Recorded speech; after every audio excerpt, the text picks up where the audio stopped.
So this is part 6 of the Principles of Animation unit, and in this video we're going to go over how to create the self-aware jumping bean. So this is the final exercise in this unit because it's going to get you to the point where you can start planning out your animations more fully, and we're also going to start combining those principles even more together. So what I have created first, this is my background and this is my guide plan. You can see I've taken some notes and I've also done a timing plan for, using my little hatch marks. So what I'm essentially going to do is I'm going to take a bean that's this size, and this is still on my background layer. I need to remember what size little bean that I'm drawing.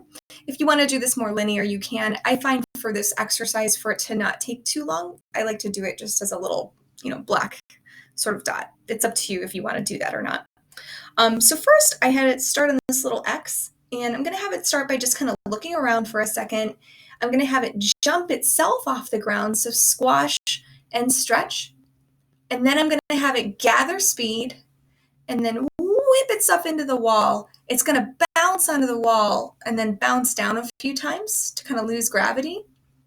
I'm going to have it pause for just a second and then fly off the screen. So you can see I'm doing two things at this point. I am doing a visual timing plan and I am doing visual notes. But one thing that animators just tend to do to be successful is they also practice the timing live.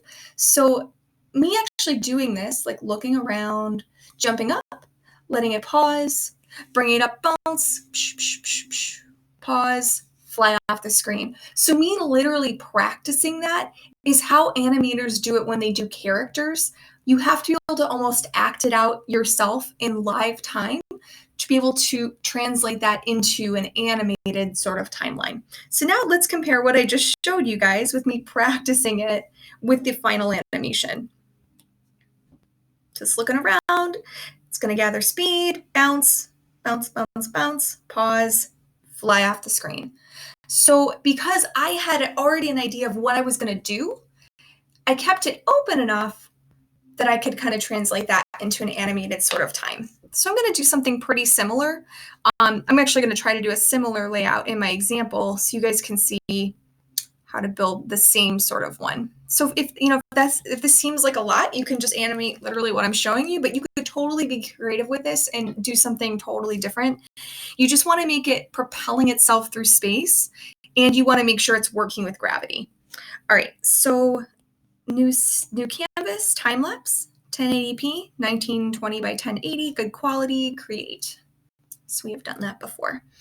All right, so first layer, I'm going to use red. We can use like a blue, just not too dark.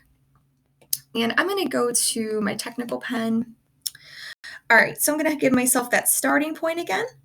And remember, we don't want too wide of curves typically when we animate. We want a quicker curve. So I'm sorry, a thinner curve typically at the top, more like a bell curve. I'm going to give that to pause for a second. Hit the wall. I'm going to make sure these kind of bounce down. I'm going to do another little X for a second, and then I'm going to have it go off the screen. So you can see it's a little different than my last one. That's okay. But I'm doing something kind of similar. I'm going to actually make it end a little bit different, just so you can see this is a very flexible method. So I'm going to actually have it fly off the top of the screen this time. And now I'm going to take some notes, just like I did on the last one. So starting, bounce itself off floor, gather speed. So when I'm saying this, that means I'm going to end up purposely doing squash and stretch. Hit wall, pause, and then fly off screen. And I'm going to have this get closer. So let me know. I'm actually going to make this get larger in size to imply that it's getting closer to me. All right, last thing I have to do. I'm going to do this one not the same. Actually, I'll do it black. But if you wanted to, you could do it, with a more outlined shape. That's a little bit more advanced. I'm going to do it just dark so it's easier to animate quickly for this demo. So that's the size of my bean. All right. Canvas, animation assist, and then turn this to my background. And I'm also going to make this first frame that is my background, just lighter so it's not in my way. Oh, dearie, I forgot something though. I need to add my timing marks. So that's really important. I could animate without it, and I'm sure you could do that for something this simple, but I don't want you to do that because when we get to characters, it's really important that you're practicing it. All right, so it's going to go fast, hold itself up in the air for a second. I'm really going to exaggerate this. And then it's going to fly down. This is going to pause for a second, gathering speed, so getting really far apart, falling down, holding those marks up a little bit more near the top. And then I'm going to have it go ease and ease out, so starting to gain speed as it leaves the frame. So what I'm really looking for at this part is that I have quite a bit of variety. So I have some areas where it's really close together and then some where it's really far apart. If everything is even, like a train track or a railroad track, it's not going to have a sense of depth. Or I'm sorry, it's not going to have a sense of timing that's very strong. All right, so I'm going to start this for a second. And if you want to hold something now, what you need to do is I'm going to have this hold for a second. Instead of redrawing the frame, I could again redraw it, but I'm just going to duplicate it for a second. And now I'm going to start having it kind of start just turning into more of like a kidney beans shape. I'm going to take a couple frames to do that. I'm going to make my brush size just a little bit bigger. All right, and then I'm going to have it hold for a second. And I could duplicate the frame, which I'm going to. But once I want it to look to the other side, I'm going to just transition it back. I'm going to make my onion skin just a little bit lighter because I think on the video it's a little bit harder to read. And this is really called, so we're doing a mix of planned animation and straight ahead animation. So straight ahead just means it's like what we've been doing. We just go straight ahead and just animate. And it tends to be the more free, kind of fun style of animation, but you have to know also how to plan out your animation beforehand so then you can do things like dialogue. All right, so let's look at my animation so far. I'm just going to scroll it through. So it's going to look one way, and then it's going to look the other. And if you want to get a flickery sort of style to your animation, you can always hold it. Like I'm sorry, not hold it. I'm just duplicating that frame a couple times. I could also, if I want to still hold, I'll just duplicate it. So this will give me a still hold if I do a duplicate. If I want a moving hold, then I can just keep adding a new frame and then just kind of drawing over what I previously had. All right, so I'm just going to now have this go back to a circular shape, and it's going to squash and then stretch off the ground. So I'm going to do a stick. So it's sticking to that X. And now I'm going to start really thinning this out as I'm following my guides. I'm going to have it take a couple frames to kind of get back into its shape. I'm going to really hold this up at the top, just kind of centering it over my guides.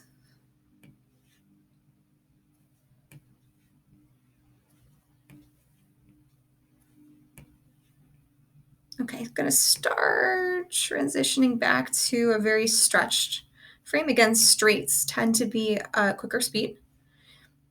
You know, this is still quick for a second, but it's going to start getting a little thinner. Okay, now it's going to start transitioning back. I'm going to have it almost act like it's stretching for a second. So I'm going to go back to my normal shape, and I'm going to actually stretch it out.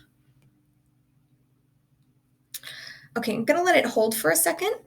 So this is what I meant by if you wanted a flickering sort of hold. I'm just going to keep adding that frame, and I'm not animating anything new. I'm just giving it maybe a fifth of a second hold. Okay, now I'm going to start arching it back just a little bit, really exaggerating it. And I'm almost going to make it kind of an abstract shape. I'm almost curling it over a little bit. So that way, once it's ready to kind of zoom off, it's use that to gather the speed. Get really thin right here, really stretched. All right, it's going to hit the wall. Go back to its original shape for a second because it was so exaggerated. It's going to squash. And now it's going to stick to the wall for a second and then come down. I'm not going to make this quite as stretched out because I want this to be the fastest portion. All right, so it's going to squash and stretch. So squash. I'm doing a lot of sticks here, so it sticks to the ground for a second before it comes up. All right, it's in the air, so it's slower, so it's maintaining its shape. Okay. This one I'm just going to have squash and then stick. It's going to come up very quickly because this is not as much gravity, not as much push. It's going to be holding its shape a little bit better. Squash. Just a little bit of shape change, not too much. Squash. Hold. And then this is the other way you can do the hold. If I want to still hold so it doesn't have that sort of flickery hand-drawn look to it, I could just duplicate that. So I'm doing two different types of holds. Now this one I'm going to have it really hold for a second, give it a little breather.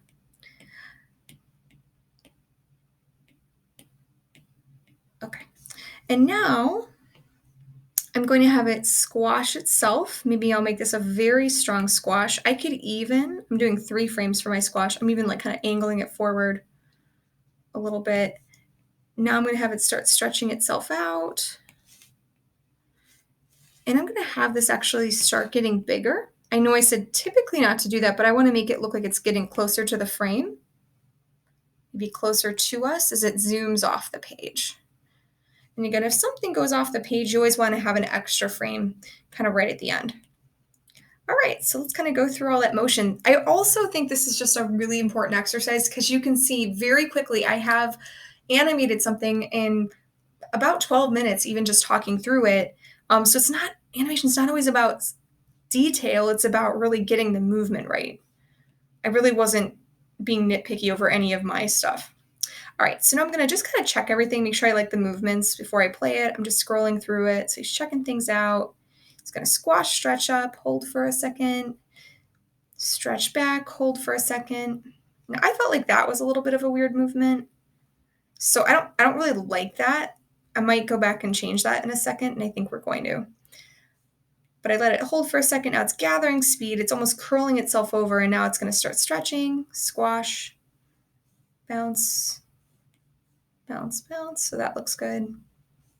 Give it a second, squash, and go off the page. All right, let's play it. Now, this is the part where I'm really honest with myself. If something doesn't look like it's working, it's probably not working. And that one area I felt like was a little awkward. So I might go back and kind of re-edit some of those frames. Yeah, there was like a weird flicker there. I feel like everything else looks pretty smooth. So let's kind of pause it around that area. And I think it's going to be just getting rid of that squash. That one, it's just too far away from the original squash. It's going down. So I'm going to just delete that frame. And now let's look at it.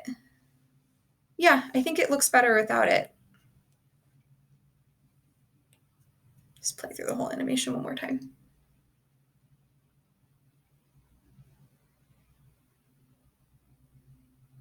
Yeah, I think that looks much better.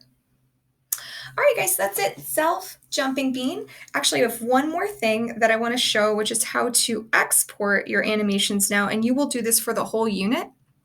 So what you're going to do is you are going to go to the wrench, share, and then to actually save these, you're going to save them as an animated GIF. Going to give it a second. It'll show you a preview. You want to make sure that the frames per second, I found that, if I'm doing a 15 frames per second document, that I want my frames per second to be 15. So if you're doing something that's 24 frames, you don't want to make sure this is 12. So this is the same as my document, which was 15. So it's nice and smooth. And then when I go to export it, it'll take a second since it's actually doing a video, but I'm going to export this to my camera roll, and we will upload these into Google Docs for the time being, so you can actually see, just like my example page, all of your different GIFs will be viewable in little document. So you can actually have them animating inside the Google Doc. So you will go, once it's done, you're just going to go save image, and that will save it right to your camera roll. All right, now that's it. Thank you guys, and congrats on finishing our first animation unit.